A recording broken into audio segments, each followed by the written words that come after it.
Few used to call me DJ, few used to call me Mandapwala, and I don't know what all they used to call me. So you are those one of those stories जो movies में दिखाते हैं कि somebody who's into a very hardcore profession like engineers, doctors, and then they just follow their passion, they just follow their creativity. So that's exactly what happened with you. I had a lot of questions initially. There were phases, there were time when I actually reconsidered getting back into my civil engineering work, but this was destiny. So you are one of those people who just followed their dreams, and it's absolutely amazing. Because a lot of people are very scared कि now that we have chosen this path, we just have to keep walking on this, वरना चलो पहले कुछ time करके देखते हैं, ऐसा होता है वैसा होता है फिर देखेंगे. Otherwise usually people say कि अच्छा for the next 10-15 years I'm dedicating my life to this and later on I'll follow my dreams. So I think this is a very good motivation that we are going to sort of pass on with this episode. Thank you for choosing your passion. I got this one opportunity of a job in my stream. Of course, it was a construction of a dam in some rural area of Maharashtra where I was expected to go and stay there. And the salary that was offered to me was 2,000 rupees then. Of course, maybe 2,000 was good enough those days, but yeah.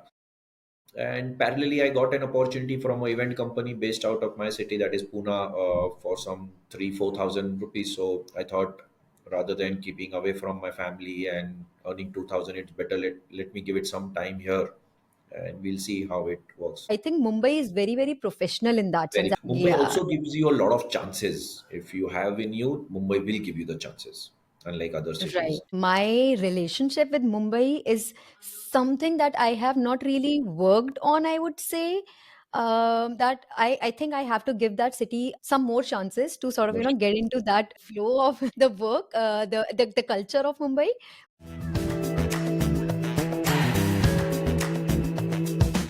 Hi, welcome back to Shruti Outloud podcast. And I think before that, I should welcome you all to 2025. It's another year to record a lot of episodes, a lot of conversations, and basically, yes, pave the way of life. And that's what Shruti Outloud podcast is about. So let's dive into this conversation. Let me tell you a bit about the guest that we have and the stories that he's going to bring along, the knowledge that he's going to share, and possibly help you all out to understand how this particular industry works.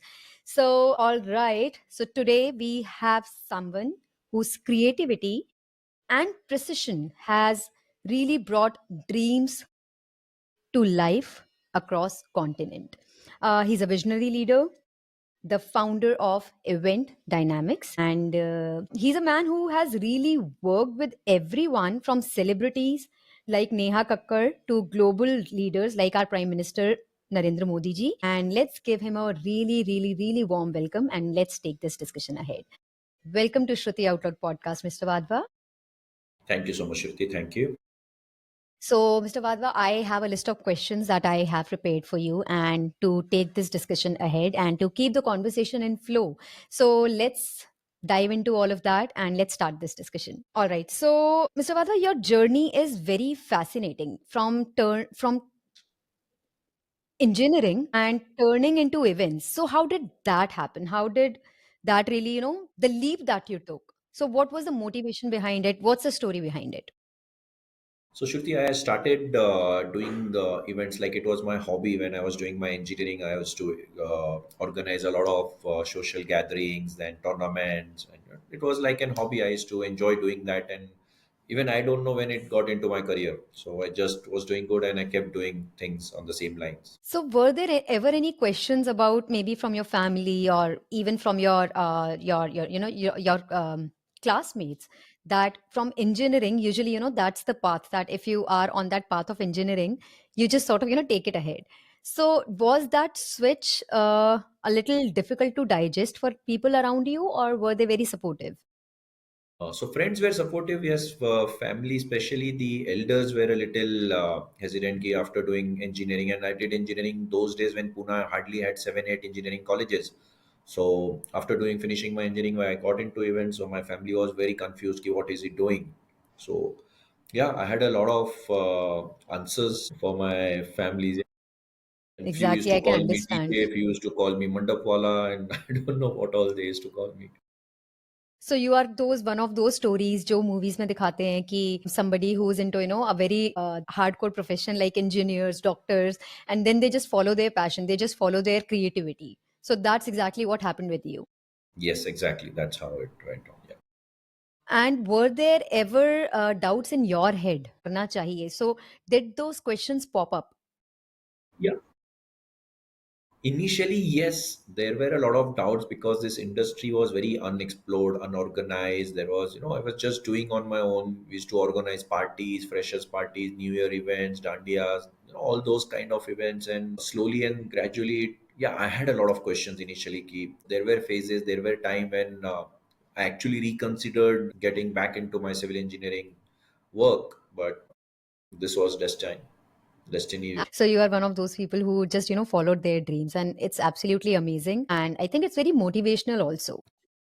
Because a lot of people are very scared कि now that we have chosen this path, we just have to keep walking on this, वरना चलो पहले कुछ time करके देखते हैं, ऐसा होता है वैसा होता है फिर देखेंगे. Otherwise usually people say कि अच्छा for the next 10-15 years I'm dedicating my life to this and later on I'll follow my dreams. So I think this is a very good motivation that we are going to sort of pass on with this episode. So thank you so much. Thank you for choosing your passion. So you have mentioned that you were organizing all these events, and from college onwards you were sort of into this. But what was that one particular moment when you thought, okay, this is exactly what I want to do, and let me get sort of more deeper into it? Was there any particular moment that you can maybe share with us? Yeah, so after finishing my engineering, till the time I finished my engineering, I had never thought that I'll be continuing in the same industry. So after my engineering, I tried a typical engineer looking for jobs around. So I remember very well, I got this one opportunity of a job in my stream. Of course, it was a construction of a dam in some rural area of Maharashtra where I was expected to go and stay there. And the salary that was offered to me was 2,000 rupees then.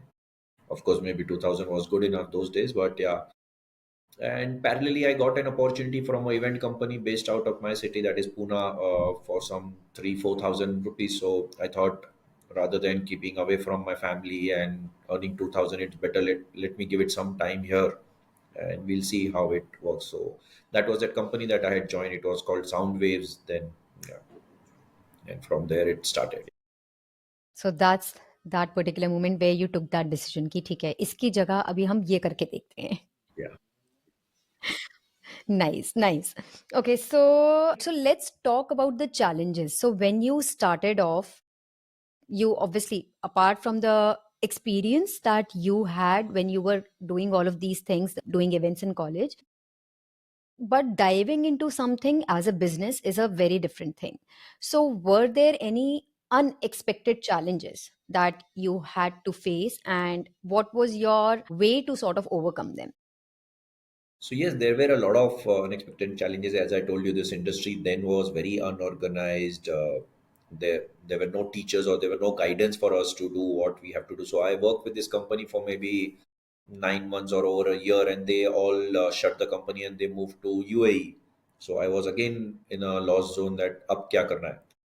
Right. So kind of I still rebuilt it myself and we started again from there. So there were a lot of challenges initially. Couple of years, as I told, we used to do club event because then corporates were not that established in Pune. They were just coming up, so we didn't even knew. So I had to move to Bombay also for Mumbai now for a few months to explore to learn more things. But yeah, Mumbai taught me a lot of things, and then again I moved back to Pune and restarted.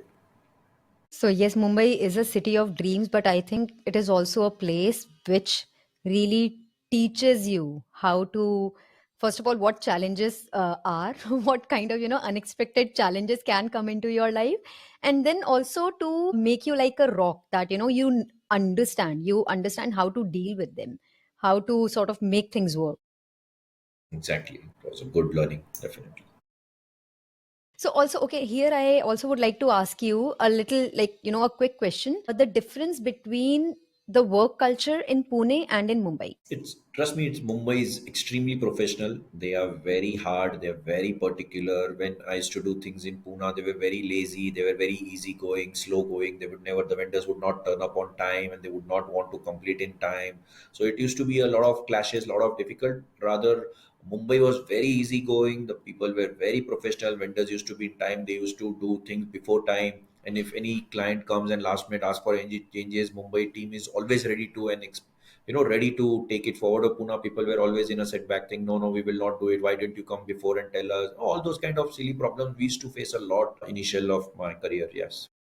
Yes, yes, yes. Being a Delhiite, I think I can also relate with it because, in Delhi also, we are, I won't say laid back, but we are more on the lines of कि अरे हो जाएगा कि ठीक है कोई बात नहीं नई चीजें आती हैं unexpected चीजें will happen but it can be managed. But I think Mumbai is very, very professional in that sense, Very as you professional. just said. Very professional. Very, very professional. Mumbai Yeah. also gives you a lot of chances. If you have in you, Mumbai will give you the chances, unlike other Right, cities. right. I have to agree with you on this. Like, abhi tak, to be very honest, my relationship with Mumbai is something that I have not really worked on, I would say. That I think I have to give that city some more chances to sort of, More. get into that flow of the work, the culture of Mumbai. But yes, from everything that I have heard and even seen, maybe it was a little difficult for me being a Delhiite to sort of match up that pace because I'm so used to again the same thing कि अरे ठीक है हो जाएगा वाला thing. But yes, if I have to be in Mumbai, so I have to also sort of free myself of all of those things and be like, okay, quick, let's do it. That's the idea that Mumbai really moves ahead with. You should definitely try Mumbai. Definitely teaches you a lot many things. Yes, someday, hopefully, that will happen when Delhi will be, Delhi also has to release me. The soul is sort of captured. Delhi ने मेरा soul capture करके रखा हुआ है. So till the time Delhi is not releasing me, I think Mumbai को मैं एक fair chance they. So Delhi, if you are listening, give me a fair chance with Mumbai. All right. So moving on to the next thing. So event dynamics is now a global powerhouse. We will obviously talk about more projects, more things that you have done to emphasize on this part. But what do you think has been the secret of scaling it up to that level? So it is somewhere related to my civil engineering. Definitely, we used to be very precise. It's very we are very particular of what we do. We want to do things as perfect as possible. So yeah, my entire team is been taught or trained or guided in that direction. So yeah. So, Mr. Vadha, when you started off event dynamics, obviously, there are milestones. But had you ever given it a thought that you will be taking it to a global scale? Not really. It just happened. As I told you, I was doing good and I continued and I continued. And every day we get a new opportunity. I'm still learning. So every day Yeah. there is a new learning, there is a new opportunity, and we are on it. So we are going to talk about events that you have done so far. So, okay, so you have managed events in countries like as diverse as Canada, Thailand, and Australia. So, how do you adapt to such varied cultures and expectations? Because every country works differently. So, could you maybe quote some examples for us, and how did that work for you? So yeah, I have memories. My first international event was in US. That was 2013 or 14. Yeah, so the people there were very different. As you know, there's manpower is extremely expensive. Their thoughts are very different. It was a small event. It was not a very big event. It was a fashion event, a fashion show. But yeah, I have a lot of memories with that event.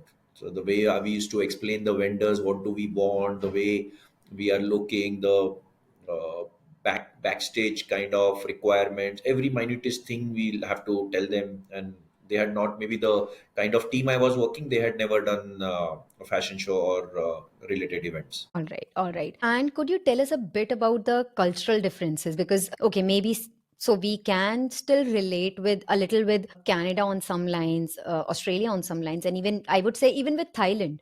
But still, the cultural difference is very much there. So, is there anything that you could tell us about maybe something about Thailand, the cultural difference, how it worked for you or how it did not work for you and you had to make it work?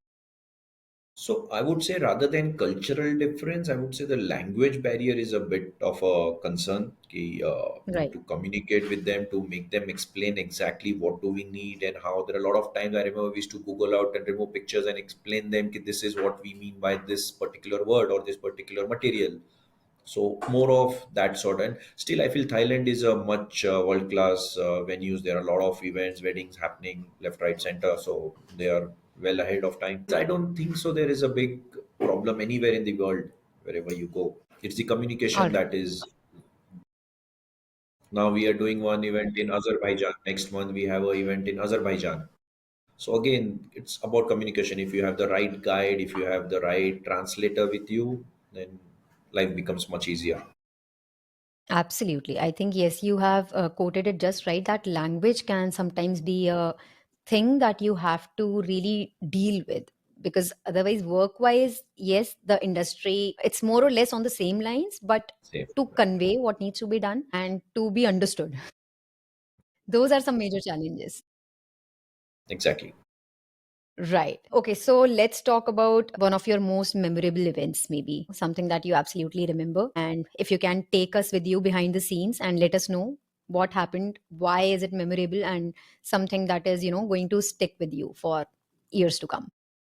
So that ways we have many memorable events, but one event that I would want to mention was the Prime Minister conference that we did in 2019. It was a DG conference like all over India, every state DGPs and the CRPF chief and IB chief, all these chiefs. I think 150 dignitaries event, very high profile event. So event was say maybe on 7th of say December, and we were to do dry runs right from 1st December.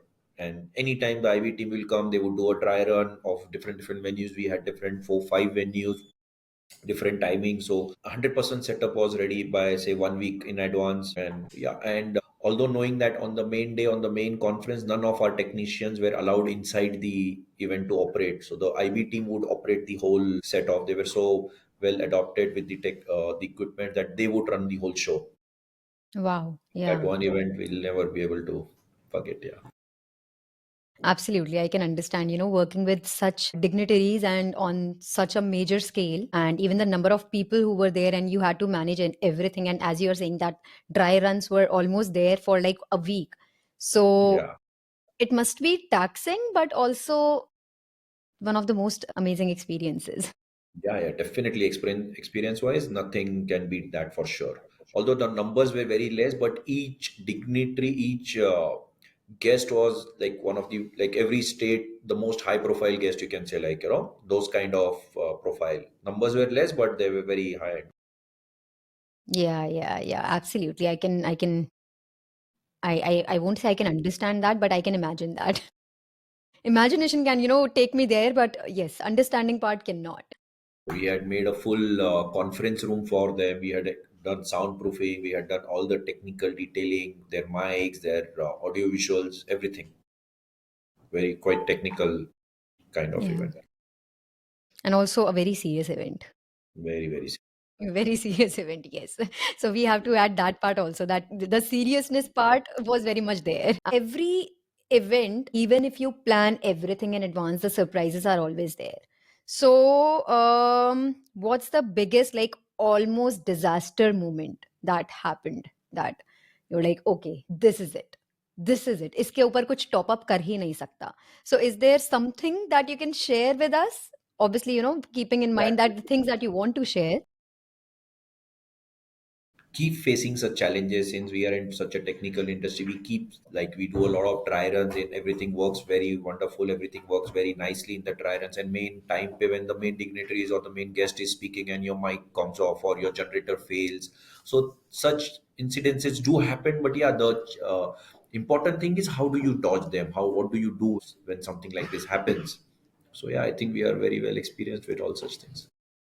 But is there anything that maybe, it made your heart skip a beat? There are a lot of things like we do huge setups and it rains and everything get destroyed. So there are many incidences like this happens, yeah, which should not happen.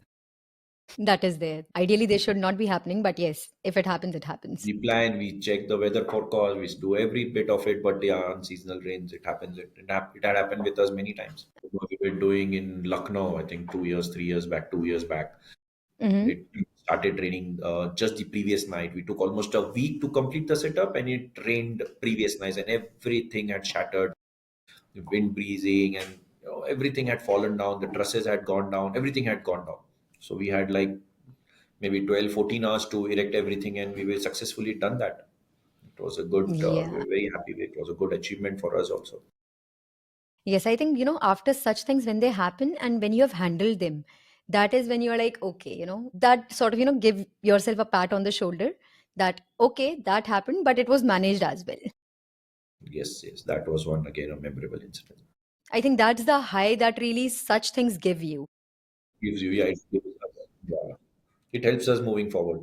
Exactly. And also it gives you a lot of learning lessons. Next time, maybe we can sort of, make few of these changes. Maybe we can be prepared. So everything, every challenge that comes, it comes with a lesson. What do you think Yes. about that? Yeah, yeah, it does. But that's what such kind of events where we know there cannot be any backup. Like it was an open lawn or open ground, and we had done all the permutation combination. We had thought of a lot of things, ki what happens if it rains or what happens. But there is no option. There is nothing that you can do for such a large number of audience. Yeah, yeah. Yes, I am sort of, trying to put more myself in your shoes and imagine that when there are no options of backup. So you still have to be very imaginative in that sense and make things work. All right, all right. So next, so you have worked with very some of very very high profile clients, right? And hosted some very prestigious weddings.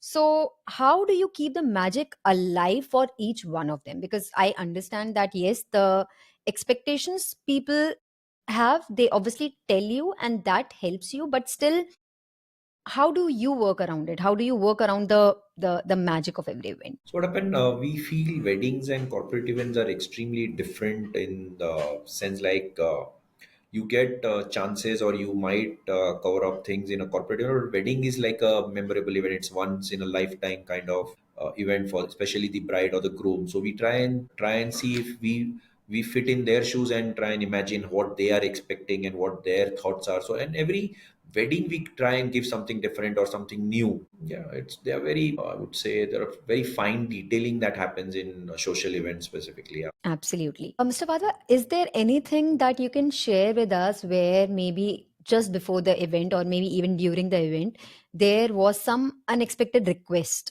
that, okay, so we forgot to tell you and we also need this. So is Especially there anything that every time. you can share? Every time there's so many. Every time It happens weddings, every time, like all every time kuch na almost kuch aisa. every almost every time they will somebody would come up and we wanted this also, we want this also, but they had never communicated, they had never told us, but says last minute they would come. And so our team is very well prepared, and they we go with that ethics of saying never saying no. So we try Hmm. whatever last minute request we get, we would make sure or we would try our best that it's done. So did you ever say no? Very rare, but yeah, at times there is there are a few things like this, yes, but very rare. But yeah, we So must have usually you definitely try to said, accommodate.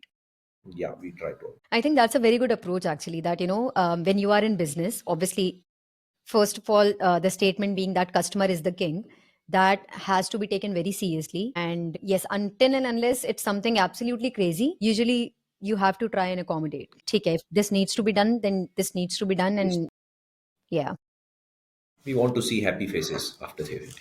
absolutely, absolutely. I think that is the most important thing. That once you are done with the event, the smile that says it all. That's the satisfaction we have. Yes, and that's what we are actually after. All right. So let's get into the next segment of the session. So it's about leadership, innovation, and the future.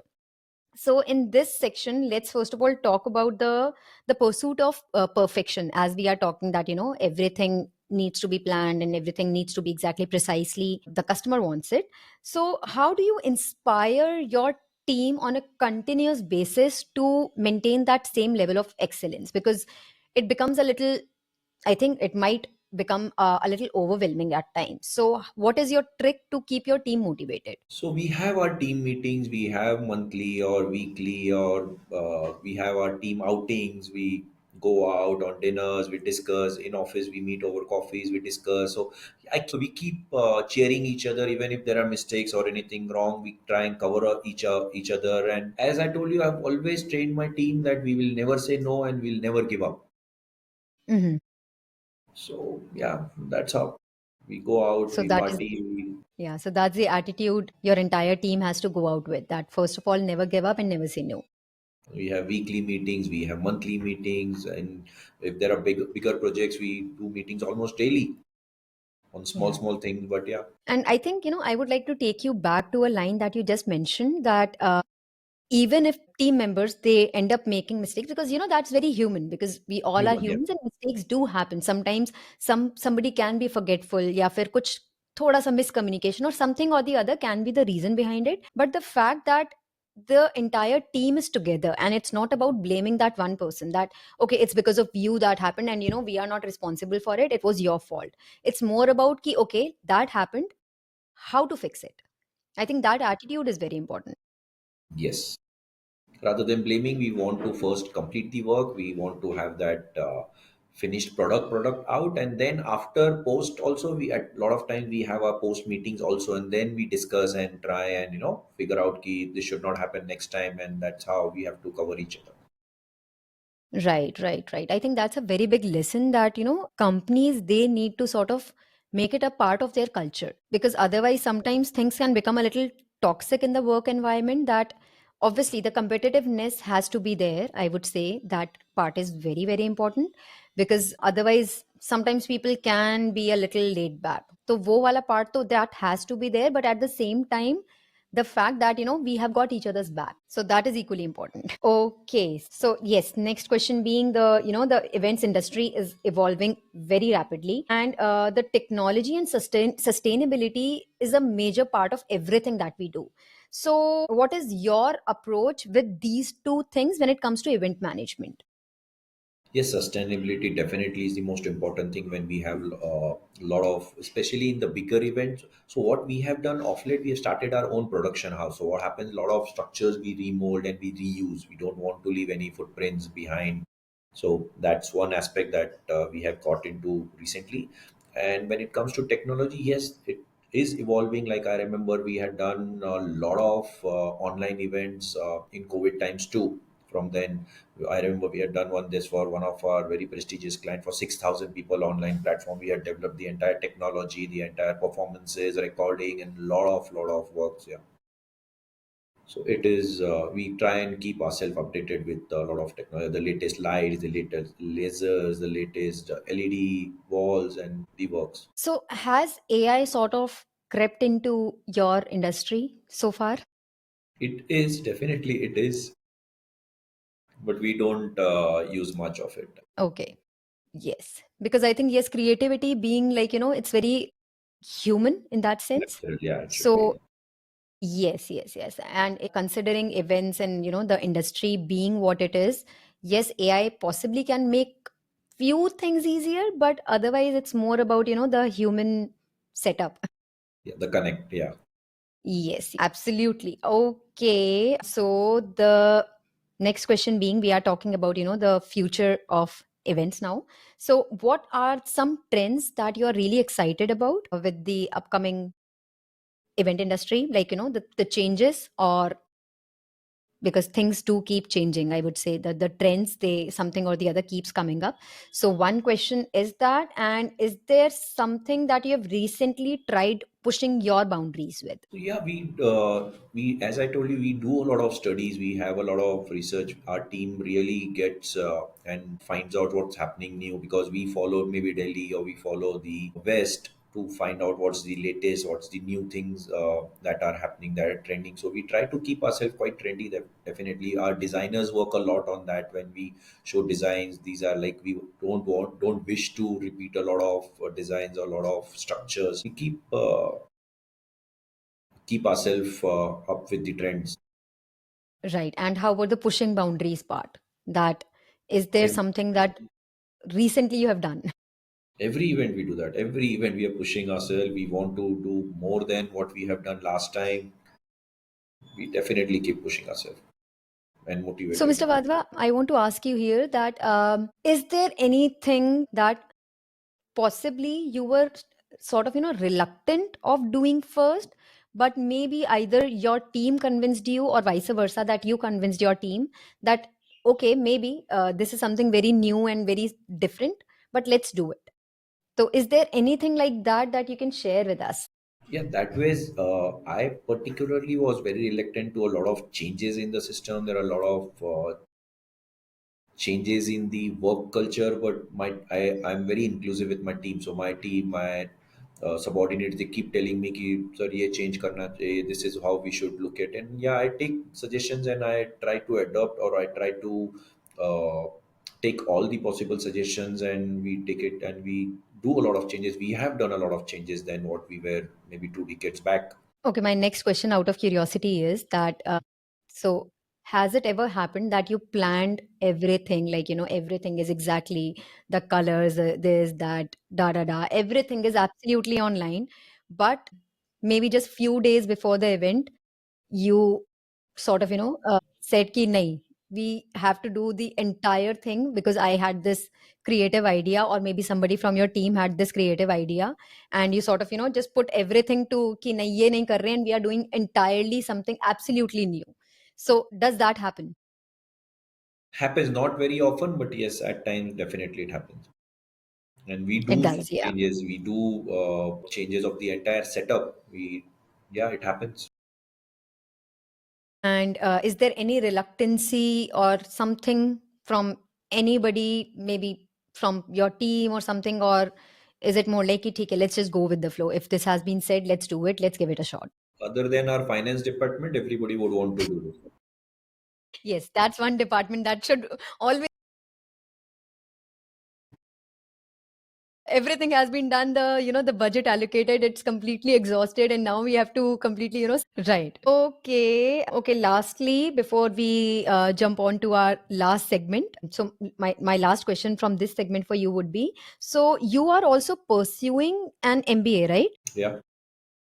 So how do you think that is sort of, influencing your way of work, like the things that you are learning, is it helping you to get some more clarity, get some more sort of, changes, or managing things in event dynamics? So basically, to start with, I'm pursuing my MBA. There are two reasons. One, I always wanted to do it after my engineering, but I could not afford it. So now I'm trying to chase my dream. I always wanted to do it. And yeah, of course, it's going to help me in my learning, and I'm going to adopt a lot of things from there, because there are a lot of people whom we hire who are MBA background, and they try to tell us, "Ki, this is how the business should happen, this is how it should go." And I'm a little unaware of all such things. So now I want to learn myself. And I want to, yeah, adopt, use all my learnings. I'm ready to learn every day. Yes, so you are up for some new challenges and learnings. So also I have one more question before, sorry, this is not like, something that I had thought of, but it's just coming to my mind right now. So obviously the event management, the entire industry, it's very, very creative. And being the one who runs it, I think you also have to sort of, step into all of the shoes, like from step 1 till step whatever, however many steps are there to sort of, reach the last day of the event. So do you find it easy to just sort of, be in everyone's shoes and understand how something needs to be done? So I am of that mantra that I want to be out of the box and see how things are going. So I'm not very deep into my system. So I kind of Mhm. monitor, I kind of overlook, I kind of see from outside how it's looking, and yeah, I give my inputs. And yeah, and our designers are my designing team is very strong. Is one of the most strongest team that we have on board is our designing team. They are very Mhm. creative. They are always ahead of time with their designs, and I'm happy. They know more than what I even I can think of. Right. So there's nothing on the lines of like micromanaging. And because I think even I Not am not really. Not really. Our team is professional enough. They are like, I have team members who are there for more than like 10 years, 12 years, 15 years with us. And yeah. Yeah, I think also sometimes, the founder, being a founder of a company, yes, there is one aspect of you that might keep telling you that, you have to micromanage. But I think then there comes a time when you have to learn to sort of let it go and trust your team. Yeah, if you want to grow the team, you cannot get into micromanagement for sure. If you want to grow the Yes, you system, if you cannot. want to grow the company, you cannot be everywhere. So I Right, trust my team. exactly. I give them a free hand. They have their numbers, what kind of percentage, what kind of margins we have to work on, where we have to save, where we don't have to save, where we don't have to compromise, and they take it from there. Absolutely. Okay, so one last thing. Is there any tip or anything that you would like to share for people who are keen on joining this industry, like, taking their first step towards it? So, if something you want to tell them that, you have to be prepared for it, or something that whatever you want to basically share. Yeah, I want to tell all these youngsters that they need to have a lot of patience. I have seen most of the time these guys would want to join some event management institute. They come with a dream that we will finish our course and we'll go back, we'll open up a big event company and we'll have an office, we'll have team. They come with that dream without having any practical knowledge, learning. They don't have patience. They want to. They lot of time, lot of these students come join us as in interns. So we kind of gradually want to train them, but they start complaining that we were not involved here, we were not involved there. So my advice to these guys would be, you need to have a lot of patience. You need to give a couple of years at least to understand how, what kind of industry is this, what are the new things, that you cannot learn everything in 3 months, 6 months, or a year. I would yeah, that's what I feel they should have a lot of patience in. It's a beautiful Absolutely. industry, it's an evolving industry, it's a growing industry, but yes, you need to give time. Absolutely. And also one, I'm so sorry. I'm just, getting all this.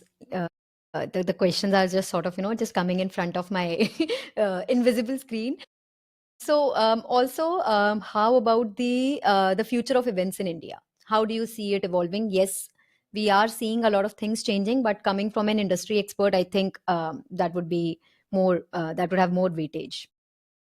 I think is one of the fastest growing industry in India. A lot of international events are moving in India. Infrastructure is growing. A lot of huge concerts, huge weddings. Usually that would have happened out of India have moved back to India. The kind of technology, the vendors, everything is growing good, and I feel India would lead in the industry of events very soon. Already, I'm sure it must be in top 10, top 12 for sure, but I think it will grow more faster than fast. Yeah, fingers crossed. Absolutely. Because it I think it being from India, it feels really good to see our country growing in that aspect as well. That yes, we are doing wonderfully in a lot of things, but yes, to see India being in possibly top 3 or top 5 would be absolute I think top wedding notch. wise, though, I feel India should be number one. I agree. I agree. The kind of budgets people have and the kind of, the dreamy weddings that happen. Think of, yeah. Yes, weddings are a dream. So, you are selling dreams. Like one of the services that obviously you, as an event management company, that you do offer, you are selling dreams to people. Beautiful dreams. Exactly. Okay, so just skipping to the last part of this session, and it's rapid fire. So, quick questions, quick answers. So, quickly, let's, get into that. Okay, so one word to describe your leadership style. Inclusive. All right. The celebrity you would love to work with next. I'm sure most of us dream. Yeah, I would want to work with Salman Khan. Wow, wow. That's a very good answer. I think you have given answer of for a lot of people. Okay, so a dream destination for an event that you haven't done yet. Dream destination. Yes. I love this place in Canada called Calgary. It's a small city, but amazingly beautiful. I would want to do a dream wedding there for one of my clients. Wow. That's very nice and very specific. Thank you for sticking to the rules of the rapid fire. Okay, so what's that one thing you never compromise on at any event? Quality. Fair enough. And okay, so last is a quote or mantra that you live by. I had repeated some time back also, never say no Mhm. and never give up. Wonderful. Wonderful. Thank you so much, Mr. Wadhwa, for taking out time for this discussion. And Thank I you, hope it Shruti. was fun for you also. Yeah, yeah, I enjoyed a lot. Thank you so much, Shruti. Thank you. And honestly, this was my first podcast, and I'm very happy. I'm so glad to hear that. And hopefully, we'll see your face in a lot of upcoming podcasts on with different people and, hearing you having discussions. So, but I'll be like, yay, I was the first one. So, yay. This would be a most memorable night for me, for sure. Absolutely. Thank you so much. Have a wonderful day ahead. Thank you. Thank you, Thank Shruti. you.